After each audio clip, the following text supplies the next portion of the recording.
yang dikasih dalam Yohanes pasal 4 ini, kita mempelajari ya pelayanan Tuhan Yesus ke berbagai orang, ya, khususnya kepada seorang perempuan Samaria yang berdosa.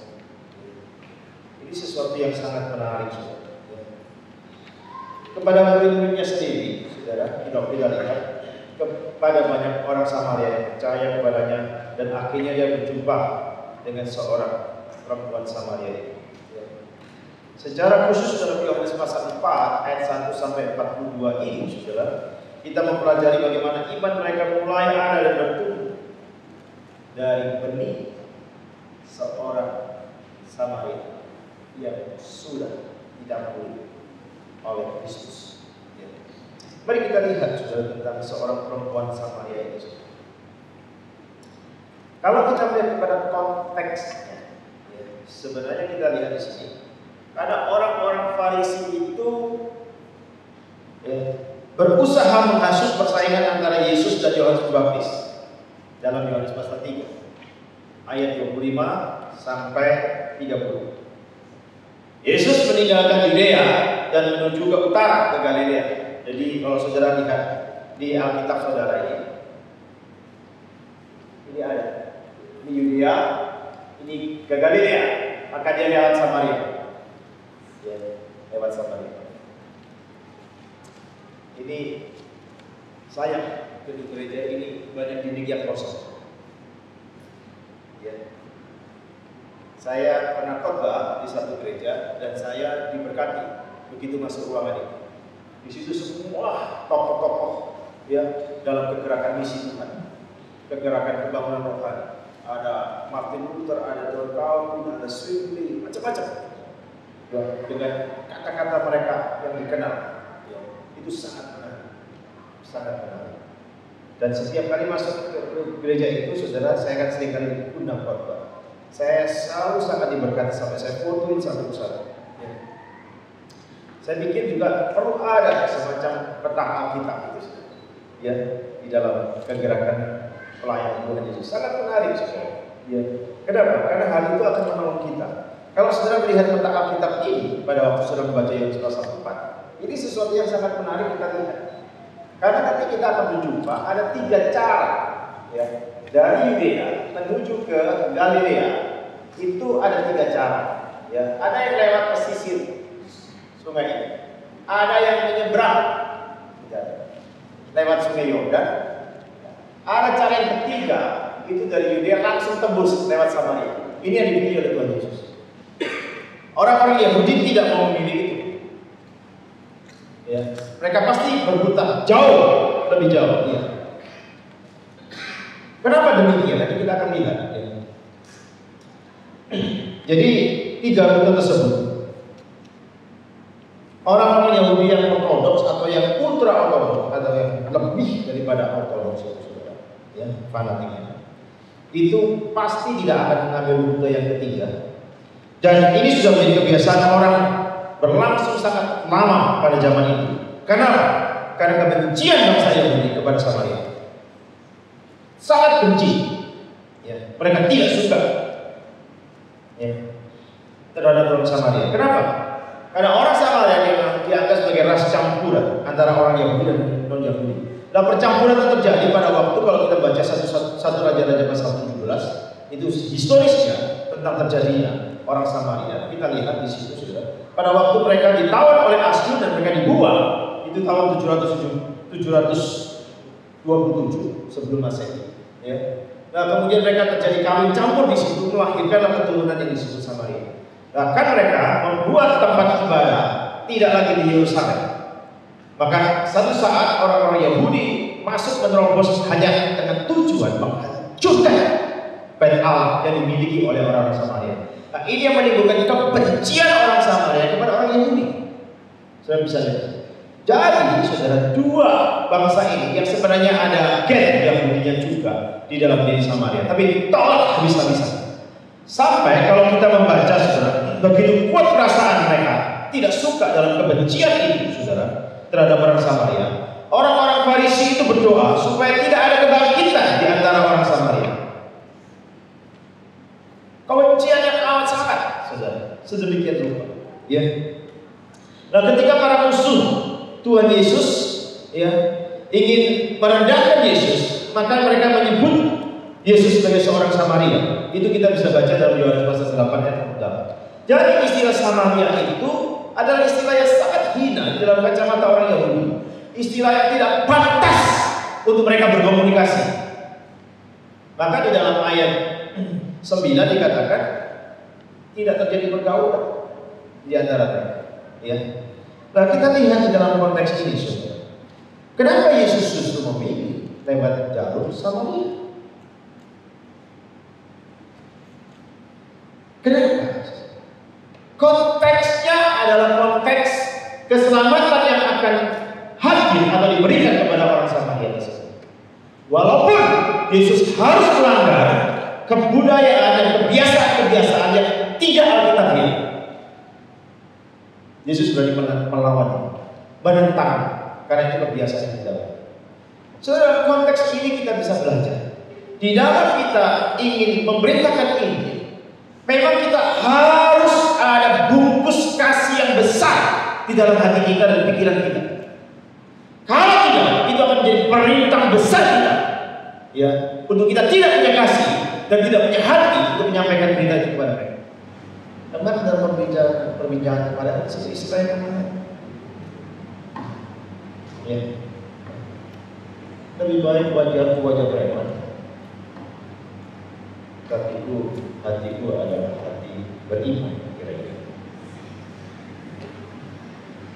Dan lupa kelihatan wajah beriman, hatinya preman.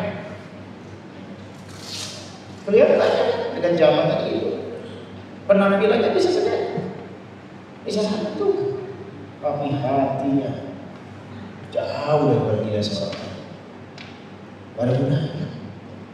Ada gunanya. Gereja saya sendiri, saudara pendeta saya, saudara-saudara saya sejak tahun 90 jadi pendeta memang. Ini sesuatu yang sangat serius. Kita kembali lihat. Yang paling penting itu hatimu dipenuhi dengan kasih yang hebat dari Golgota itu. Seperti yang terjadi di dalam perbincangan. Yesus melihat ada satu sekat yang hebat antara orang Yahudi dan Samaria yang tidak bisa ditembus oleh apapun juga. Tapi Yesus melihat sekat itu adalah wujud daripada kebencian mereka yang sedemikian rupa. Tradisi yang melarang Alkitab disingkirkan oleh Yesus, dan Yesus mendemonstrasikan kasih dengan menyingkirkan semua tradisi semacam ini. Ini yang terjadi. Ya. Ini hebatnya kita lihat di sini. Ya. Sehingga sudah kita lihat di sini, Yesus mau melewati di sana karena Yesus ingin berjumpa dengan perempuan Samaria tersebut. Dia ingin memberitakan kebenaran itu kepada bangsa yang dianggap musuh besar, dianggap hina oleh orang-orang Yahudi. Ya.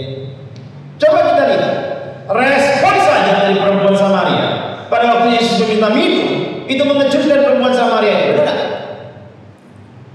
Kaget banget. Kira-kira bagaimana mungkin seorang Yahudi minta air kepadaku sebagai seorang Samaria? Itu tidak mungkin terjadi. Tetapi perhatikan di sini, saudara. Ya. Tentu, saudara, ini adalah satu metode pendekatan Tuhan Yesus, ya, untuk mencapai perempuan Samaria. Ya. Ada sesuatu yang sangat menarik, saudara. Kenapa sih Tuhan Yesus itu suruh beli nasi bungkus aja, atau istilahnya di sini? Tentu bukan nasi bungkus, nggak ada nasi bungkus di sana. Ya. Di sana itu roti ayam kira-kira gitu. Ya. Beli makanan begitu, kenapa harus 12 poin sih? Emang sebanyak apa sih ini? Hanya untuk 13 orang? Coba saudara pernah berpikir, kenapa harus semuanya pergi? Kenapa tidak 2 orang saja yang lainnya berbincang sama Tuhan Yesus? Sharing, benar? Bisa sharing teman hidup, ya kan? Kan menarik juga di sini. Tapi kenapa semua pergi?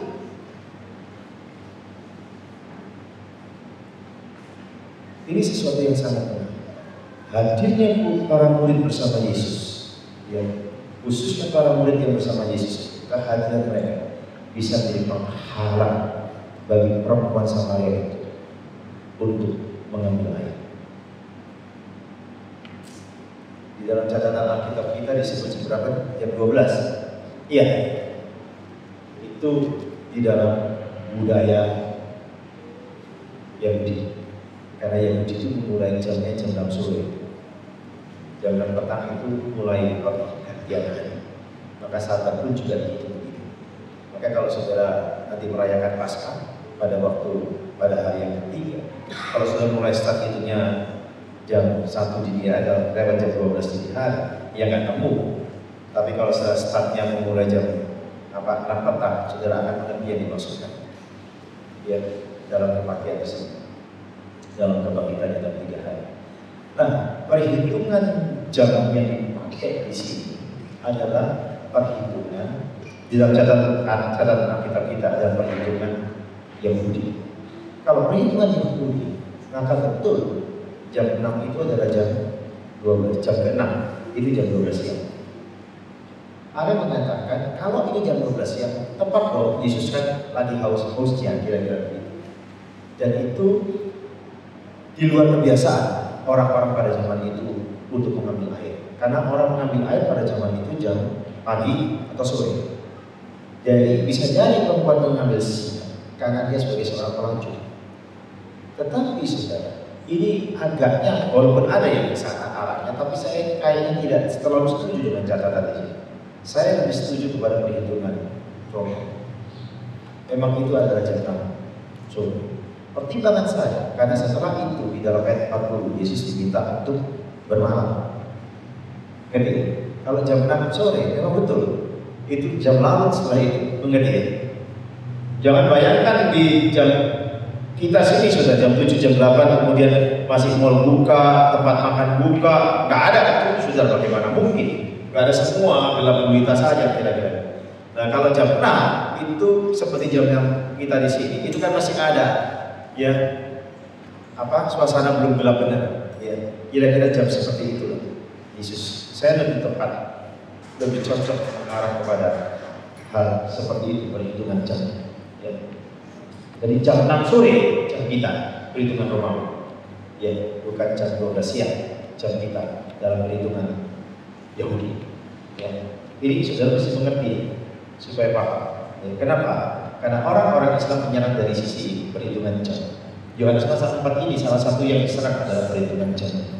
Tapi mereka tidak mengerti ya, out of konteks serangan mereka ya, maka kita bisa menangis ya. Kenapa saya sedikit menyebutkan di dalam bagian ini? Itu contoh ya. Kita lihat di dalam bagian ini. Mari kita masuk kepada bagian berikutnya. Jadi kalau kebiasaan menimba air di tanah Palestina dilakukan pada pagi dan sore hari, ya tidak dilakukan tengah hari. Maka ketika Yesus duduk di sumur Yakub pada jam 6 sore, bukan jam 12 siang, seperti yang dikatakan oleh Alkitab kita. Ya, nah para muridnya itu pergi ke kota terdekat untuk membeli makanan. Jadi saudara, memang di sana ada banyak sumur. Ya. Dan kalaupun perempuan Samaria menuju kepada sumur itu adalah salah satu sumur di mana orang lain yang tidak menuju kepada sumur itu.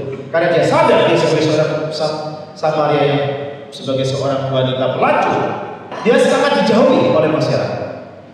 Saudara bisa lihat di sini.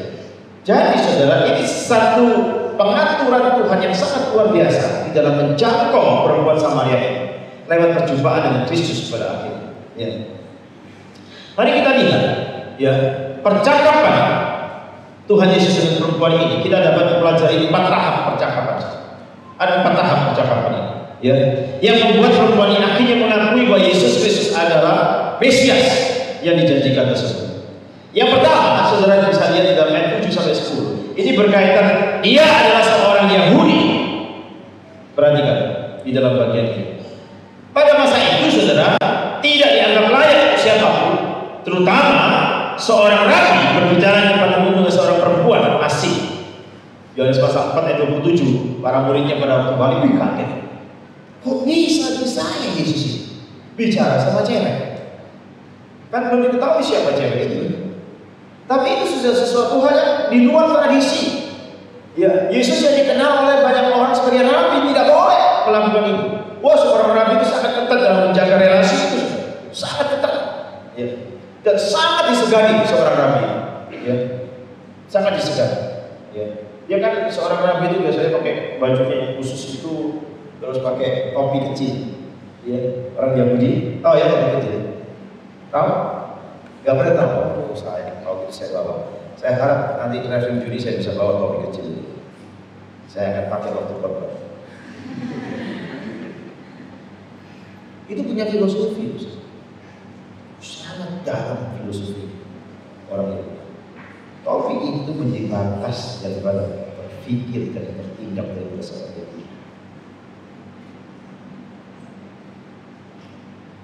Atas topi itu ada yang jauh lebih mudah, maka mereka tidak boleh sebut. Hebat filosofi. Mulai saya pikir ngapain sih? Topi cuma kecil ditaruh di sini, musim dingin pun ya tetap dingin. Kecuali kalau topi yang ditutup semua kayak helm begitu. Iya kan? Kalau musim dinginnya kan sangat ekstrim. Tapi ternyata filosofi yang ada di dalam. Nah, saya ingin mengajak kembali kepada kita. Seorang nabi sangat dihargai, disegani. Bahkan sebenarnya kalau pada acara tertentu, gitu ya, kalau misalnya di hotel itu rabi itu lagi periksa hotel kira-kira gitu, ya. Nah, periksanya itu pada jam makan. Wih, kalau saya pada jam makan pagi dong, makan malam. Kalau si rabi itu sudah duduk di atas singgasananya, ada kursi khusus di belakang. Menu-menu makanan semua itu dia di belakangnya. Kita nggak ngerti, kita nggak kenal siapa itu. Coba keluarin makanan. Biasa kan orang Indonesia itu kan bawanya super mie, sambal, macam-macam lah, tempe, teri dan sebagainya. Sebagai menu tambahan kalau nggak cocok makanannya. Boy, kalau ada rabi, dia cuma lihat dari jauh. Begitu kita buka tas, dia panggil petugas. Tidak boleh dikeluarkan. Makan makanan yang sudah disiapkan oleh hotel yang bersama. Tidak boleh. Begitu ketat, sangat ketat. Dan itu tidak ada satupun orang yang berani melawan. Ya, tidak. Itu seorang rabi. Tidak. Nah, muridnya ini melihat Yesus ini dianggap sebagai rabi. Kok bicara dengan perempuan Samaria? Udah nggak boleh. Dalam tradisi Yahudi ditentang bisa-bisa. Tetapi saudara kita lihat di sini, Tuhan Yesus mengabaikan kebiasaan sosial demi keselamatan kekal jiwa-jiwa tersebut. Itu yang Yesus utamakan. Ya. Yesus lebih mengutamakan keselamatan jiwa-jiwa itu sejauh dia tidak melanggar prinsip firman Allah di dalam perjanjian lama sekalipun. Itu yang Yesus lakukan. Sudah kita lihat. Tentu saja sesuatu yang mengejutkan ketika Yesus meminta air untuk diminum. Perempuan ini menduga bahwa Yesus adalah seorang rabi yang perhatikan. Dan mungkin dia berusaha mencari tahu makna lain dari permintaannya. Apa sebenarnya yang Yesus cari dari permintaan tersebut? Itu pasti akan menimbulkan pertanyaan besar di dalam pikiran dan hati daripada perempuan Samaria tersebut. Karena ini tidak lazim. Dan ini sangat tidak mungkin terjadi. Kalau kita lihat informasi dalam kurung di dalam Yohanes pasal 4 ayat 9 tersebut, ini untuk kepentingan para pembaca yang non Yahudi untuk memahaminya. Karena itu murid-muridnya pergi ke kota untuk membeli makanan. Jelas orang-orang Yahudi tidak memiliki urusan dengan orang-orang Samaria, sehingga Yohanes tidak berusaha memberikan penjelasan apapun juga. Masih timbul pertanyaan, apakah para murid ini membeli makanan di sekitar Samaria? Kalau di sekitar Samaria akan sangat tidak mungkin. Ya. Tetapi mengatakan tidak jadi masalah asal mereka tidak makan satu tempat yang sama. Ya misalnya piring besar, kebiasaan di sana piring besar seperti itu. Nah itu makan rame-rame. Asal tidak satu piring masih mungkin. Ya. Tetapi saudara, lepas daripada semuanya itu kita lihat di sini. Yesus mengatakan minta minum kepada seorang Samaria.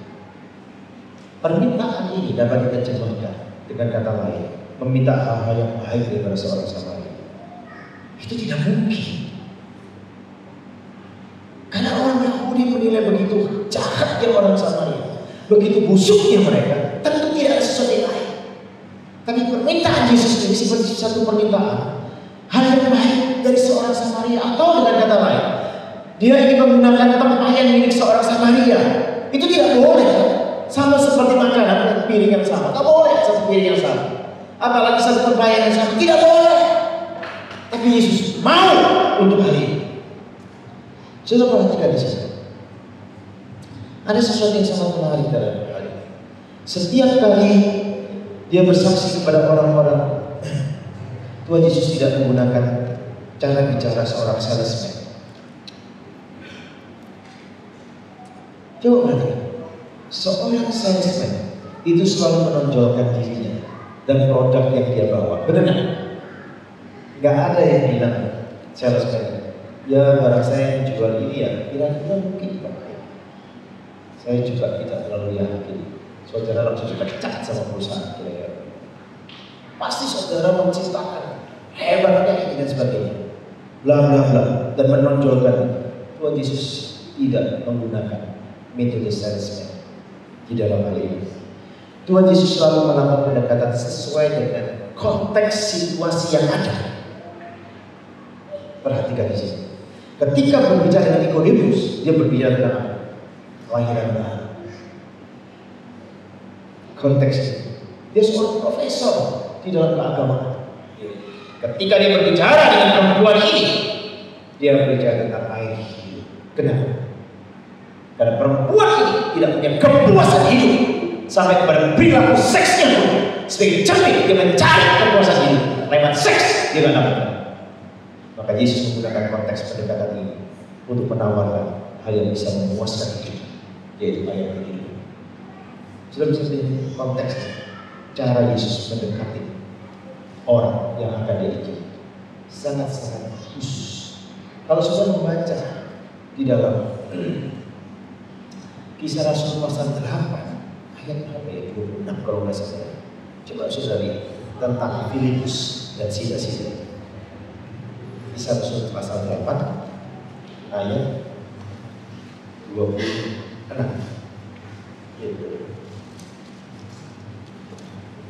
Filipus dan sida-sida. Betul ya? Itu sesuatu juga yang menarik saudara. Kita coba perhatikan bagaimana pendekatan Filipus kepada sida-sida. Kalau menganalisa Kisah Rasul pasal 8, saudara, ya, dengan Yohanes pasal 4 ini dua hal yang berbeda yang saling melengkapi. Karena konteks objeknya yang berbeda. Coba perhatikan. Objeknya sida-sida adalah sudah sangat siap, benar? Karena dia sedang membaca, betul kan? Tapi perempuan Samaria ini objeknya tidak siap. Kebalikannya daripada itu, Yesus sudah mempersiapkan dirinya untuk menjangkau perempuan Samaria, benar? Sedangkan konteks Filipus tidak siap karena ada perintah tiba-tiba daripada Tuhan, benar? Roh Kudus. Saya bisa lihat di sini, ya. Tetapi Filipus sebagai seorang hamba Allah, dia harus siap walaupun tidak siap. Lucu ya? Untuk memberitakan. Coba perhatikan. Yang Tuhan perintahkan apa? Pergi ke jalan. Jalan apa di sini? Jalan Tuhan. Itu padang gurun. Yang dimaksudkan dalam terjemahan itu padang gurun. Yang dimaksudkan. Pertanyaannya, logis gak di padang gurun ada orang lewat? Gak mungkin ada. Siapa yang mau lewat padang gurun? Gak mungkin ada. Seringkali kita menjumpai berita-berita Tuhan Yesus yang bukan hanya berat, sulit bisa dimengerti dan logika berpikir kita. Sulit mengerti. Tapi perhatikan yang dilakukan oleh Filipus, dia tetap taat. Perintah Tuhan Yesus adalah perintah yang tidak masuk akal. Sama kan? pada waktu Abraham dipanggil untuk keluar dari Ur Kasdim sampai di Haran, dipanggil kembali, diingatkan panggilan itu supaya pergi ke tanah perjanjian. Benar tak? Perintah itu perintah yang gak masuk akal. Dan coba perhatikan, Tuhan kasih janji, janjinya juga gak masuk akal. Kamu akan menjadi banyak keturunan. Benar tak? Umur berapa sih? Abraham umur berapa? 75. Masuk akal tak? Satu aja belum punya, udah gak ada luar umurnya. Mau bilang keturunan seperti bintang di langit, seperti pasir di apa? Banyaknya pasir di langit. Gak masuk akal. Perintah janji Tuhan gak masuk akal. Seringkali Tuhan kasih perintah yang begitu berat dan janji yang tidak masuk akal. Tujuannya hanya satu, supaya kau mentaati diri kalian. Terus bergantung kepada Tuhan. Itu tujuan buat satu-satunya. Memberikan perintah berat, janji yang tidak masuk akal, dengan harapan kita merespon dengan ketaatan kepada Tuhan. Mengerjakan ketaatan, mengerjakan iman kita, bukan logika kita. Bukan saya katakan tidak boleh pakai logika, ditundukkan ke dalam pimpinan daripada Roh Kudus. Di dalam konteks ini kita bisa melihat, saudara, Yesus bukan sebagai seorang Salesman yang menonjolkan dirinya, tidak. Ya. Ia mendekati perempuan Samaria itu dengan satu pola pendekatan yang sangat efektif untuk menjangkau perempuan Samaria itu. Yesus bicara air hidup, jelas bukan bicara air hidup secara jasmani. Walaupun perempuan itu menangkap air hidup secara jasmani, benar nggak? Ditangkapnya. Ini sesuatu yang sangat menarik, saudara. Kalau kita lihat dalam bagian ini, ya. Sampai satu saat, saudara, kita lihat perempuan ini di dalam ayat 11 akhirnya menyebut bahwa Yesus sebagai Kurios. Nanti kita akan lihat. Tuhan Yesus menunjukkan kepada perempuan ini bahwa sebenarnya perempuan itu sedang menyampaikan 3 fakta yang sangat penting. Yang pertama, siapa dia? Kesempatan perempuan untuk mengenal siapa dia diabaikan. Coba perhatikan. Yang kedua, apa yang dia sedang tawarkan? Dia sedang menawarkan sesuatu yang bisa memuaskan hidupnya, yang selama ini dia coba cari sampai kepada kebebasan seks. Dia cari sebagai seorang pelacur. Dia tidak temukan. Yesus menawarkan tentang air hidup ini kepada dia. Apa yang Yesus tawarkan? Fakta yang ketiga yang diabaikan perempuan, bagaimana dia bisa menerima semuanya? Kesempatan itu akan berlalu. Ya. Tapi mari kita lihat sebenarnya Allah yang kekal itu menunjukkan kepada bahwa dia mengabaikan fakta tersebut. Nah, kita lihat pada waktu Yesus menawarkan hal semacam ini, ya, Allah yang kekal berbicara kepadanya, menawarkan kehidupan yang kekal. Sebenarnya perempuan Samaria ini tidak jauh berbeda dengan orang-orang Yahudi juga, yang sama utama terhadap kebenaran. Hanya karena arogansi keagamaan yang dimiliki orang Yahudi yang membenci orang Samaria sedemikian hebat. Coba perhatikan. Kalau saudara membaca Lukas pasal 10, perumpamaan tentang perempuan tentang Samaria yang baik tadi, bukan? Ayat 25 sampai seterusnya. Filipus diberitakan Tuhan juga menjangkau orang-orang Samaria di dalam bagian berikut. Saya bisa di sini ada satu perintah yang menembus, yang selama ini sudah tembus, ya, sekat sosial karena terpelihara oleh kebencian di dalam bangsa ini. Sekat-sekat semacam itu terlalu banyak yang terpelihara oleh karena kebencian antar suku, antar ras, antar golongan dan sebagainya, membuat orang gitu cuek terhadap dia. Saudara, ada sekat-sekat sosial yang mengganggu dan menghambat seseorang tidak punya belas kasihan kepada orang lain. Yesus tidak mau orang Yahudi para muridnya secara khusus memelihara sekat sosial dan kultur mereka sebagai orang Yahudi yang tidak suka kepada orang Samaria. Yesus tidak mau itu terjadi. Yesus mengatakan orang Samaria itu adalah makhluk yang menciptakan juga, yang membutuhkan terang daripada Injil itu. Yesus ingin menegaskan lebih jauh di dalam hal.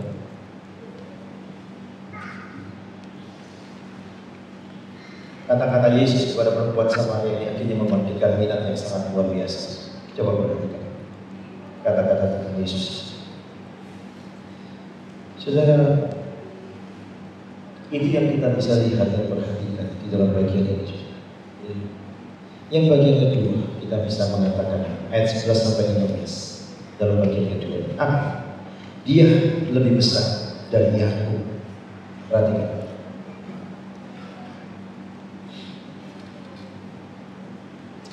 Coba perhatikan dengan baik. Tuhan Yesus berbicara tentang air secara rohani. Tetapi perempuan ini, coba perhatikan, dia menangkapnya secara literal, secara bulfian. Sekali lagi kita melihat betapa mudahnya orang bingung antara yang mati, ya, yang duniawi, jasmani dengan yang rohani, bagi orang-orang yang betul-betul mengenal Tuhan yang baik. Kalau orang mengenal Tuhan, yang makin mengenal Tuhan, dia bisa menjelaskan mana yang harus menjadi bagian hidup dia dalam keutamaan. Nah, kita lihat juga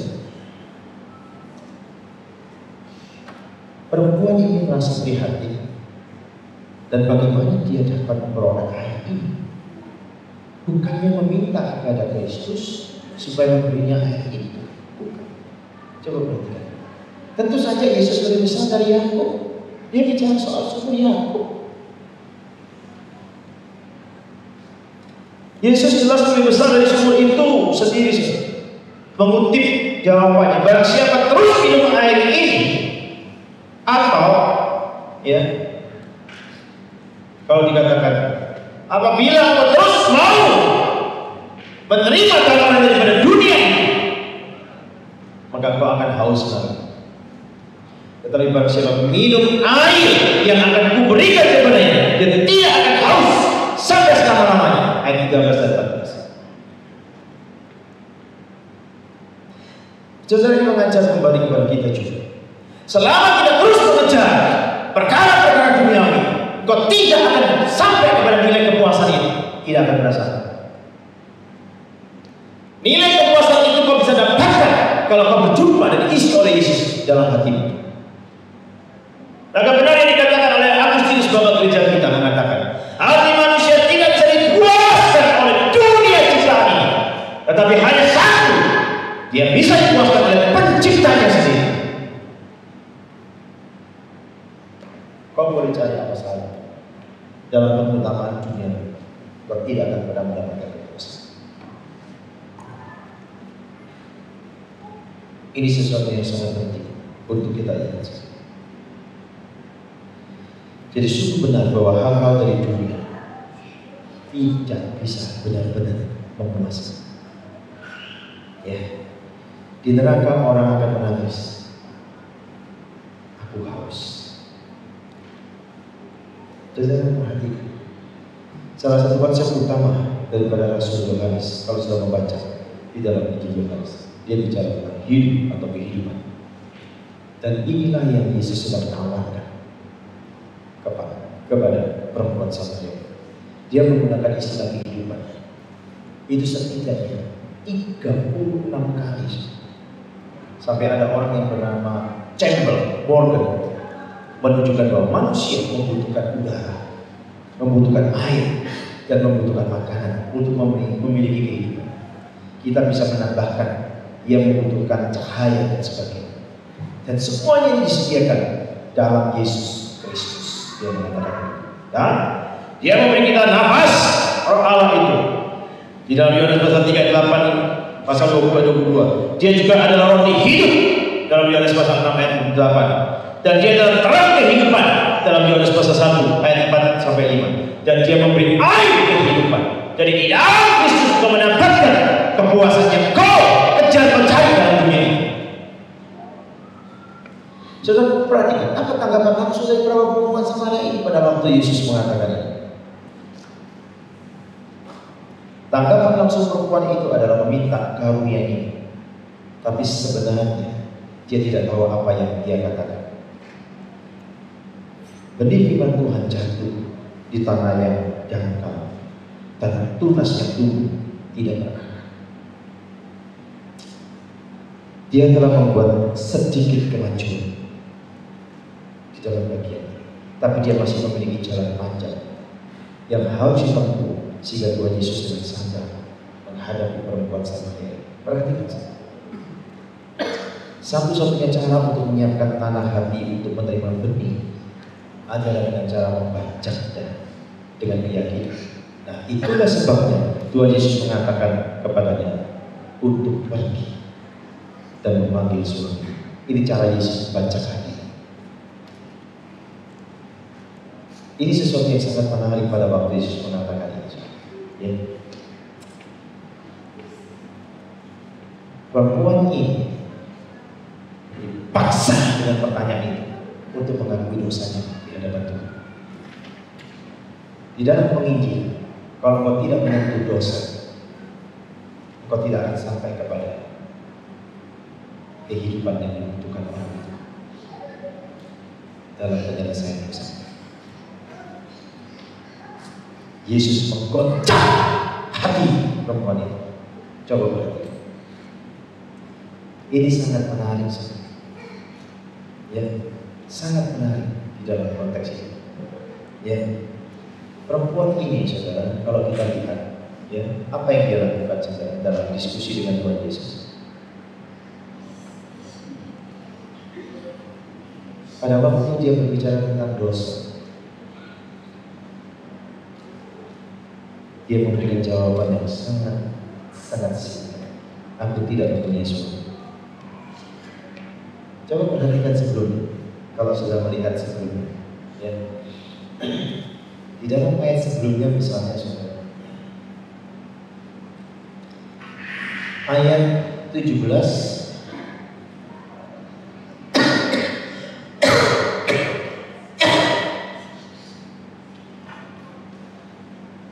Yang terjadi ayat 9, ia mengucapkan 11 kata dalam ayat 9.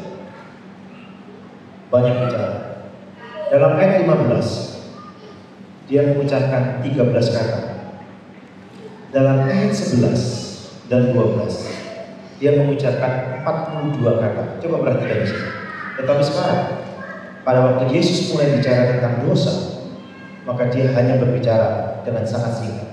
3 kata saja. Sudah bisa lihat. Kalau orang sudah tersentuh dosanya, tidak ada satu kata yang panjang untuk dia. Ini cara Yesus mendekati dan membongkar siapa perempuan Samaria dan apa yang kau butuhkan. Yesus menyiapkan kebutuhan untuk perempuan Samaria supaya dia tidak haus. Ini sesuatu yang sangat menarik di dalam bagian ini. Perempuan Samaria ini mencoba mengalihkan pembicaraan. Pada waktu Yesus sedang membongkar dosa, dia membahas perbedaan antara orang Yahudi dan orang Samaria dalam hal agamanya. Berarti, saya bisa jadi, waktu Yesus masuk ke sasaran, perempuan Samaria mencoba mengalihkan perhatian, menyingkirkan perhatian, tidak bicara tentang dosa. Tapi Yesus kembali kepada orang itu. Dia tidak mau perempuan Samaria itu lari dari kenyataan bahwa dia telah berdosa. Kehadiran Mesias ada yang dibutuhkan untuk hidup dia.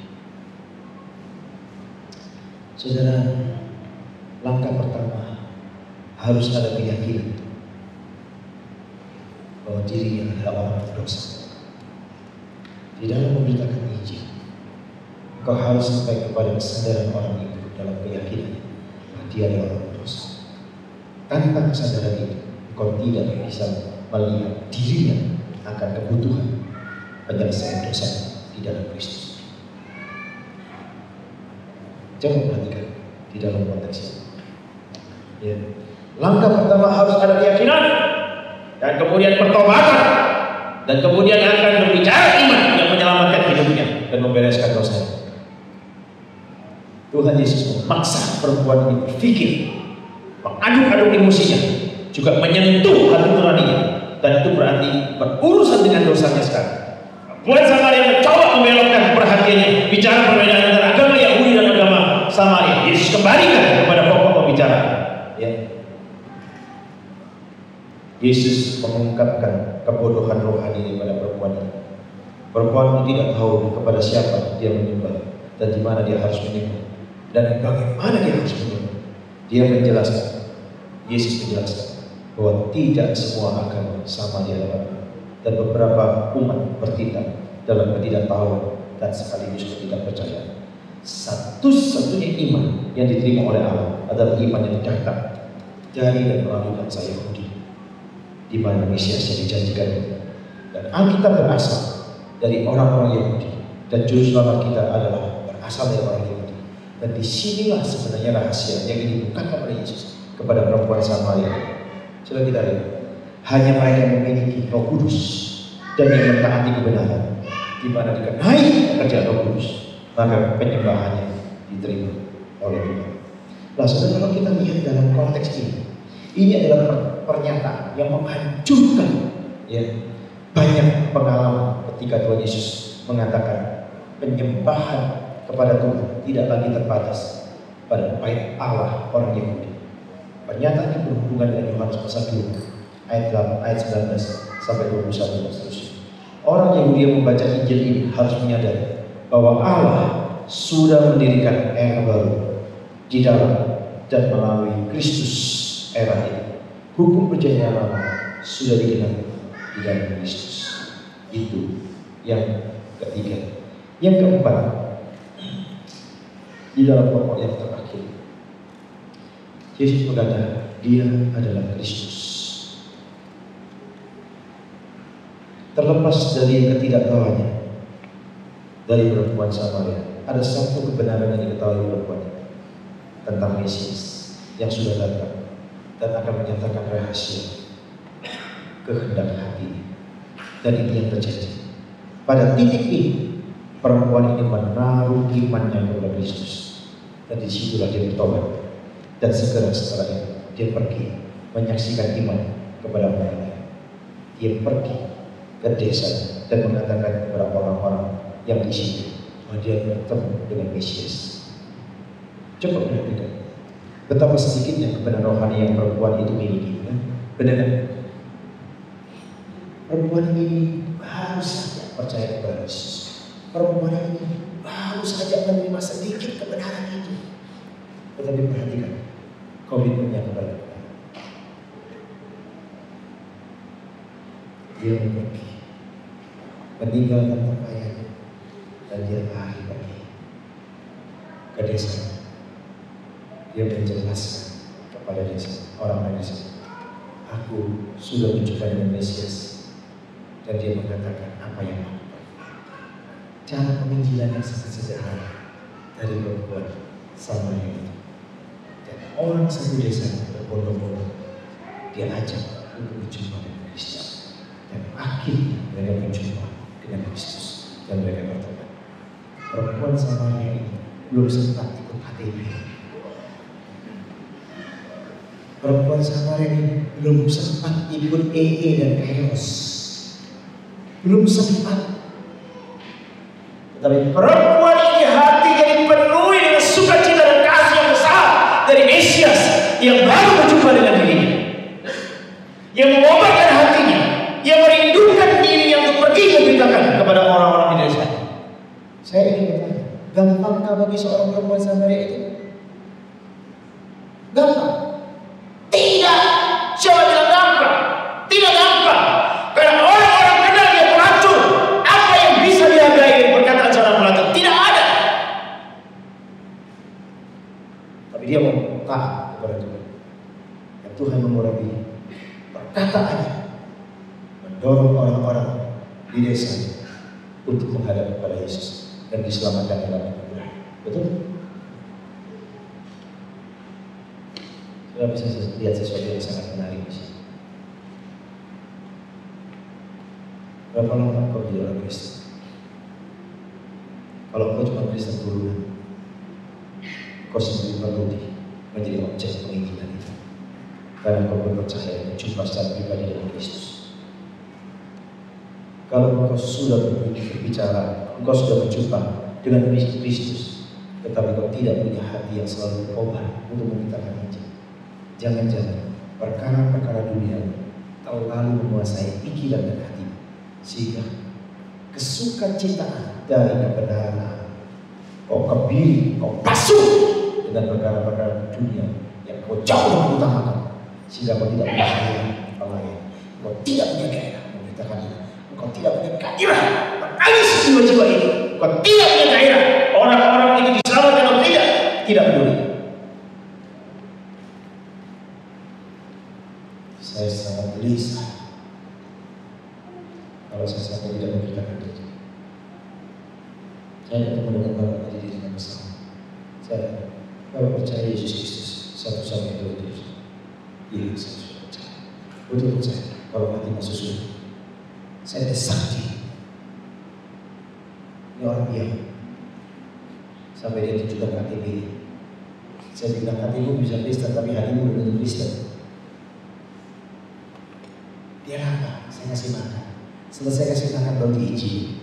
Jangan diizini dulu, keburu mati di pesawat repot sekali. Kasih makan ya, dia paham pun. Dia melihat kasih. Benar. Dia pikir saya orang Batak. Kenapa orang Batak saya belum mengaku siapa saya? Kenapa orang Batak? Katanya baik-baik. Oh belum tahu kau. Saya ada juga yang kalah. Saya ke Polda Metro sana saudara, catatan itu di papan tulis itu semua dari ujung awal sampai terakhir Batak semua di penjara itu.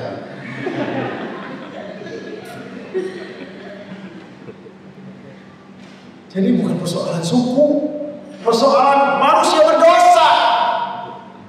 Saya tegaskan, saya orang Cina dan saya mengasihi karena Kristus menyelamatkan mengasihi saya. Bagaimana itu juga susah kita nekaan staf di sana. Kalau nggak ada kasih, benar. Hak itu pilih mindsetnya berdoa. Di sekolah di kampus.